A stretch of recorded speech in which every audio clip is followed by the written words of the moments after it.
نبیوں کے سردار نے پوچھا میں کس کس کا مولا ہوں؟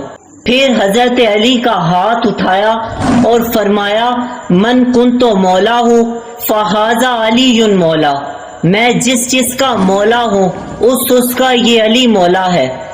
آپ کو یہاں 3 دن تک ٹھہرایا، ایک ایک کو امام علی کے خیمے میں بلایا اور سب افراد نے امام علی کے ہاتھ پر بیعت کی۔ جب آپ صلی اللہ علیہ وآلہ وسلم نے غدیر میں امام علی کی ولایت و اختیار کا اعلان کیا تو مومن جتنے مطمئن تھے منافق اتنے ہی بے قرار تھے۔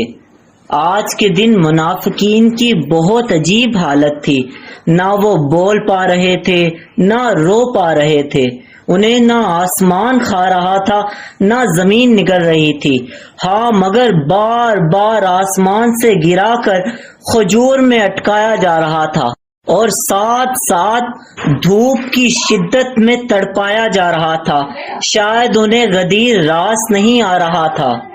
ایک منافق نے تو آپ صلی اللہ علیہ وآلہ وسلم پر اعتراض کیا کہ اگر یہ حکم خدا کی طرف سے ہے تو مجھ پر آسمان سے عذاب آئے۔ وہ یہ بول رہا تھا اور آسمان سے ایک پتھر اس کی طرف آ رہا تھا، اس پتھر سر سے گزرا، سینے میں ٹھہر کر سانس لے کر جگر میں اترا اور اسے چیرتا ہوا زمین پر گرا گیا اور ہلاک کر گیا۔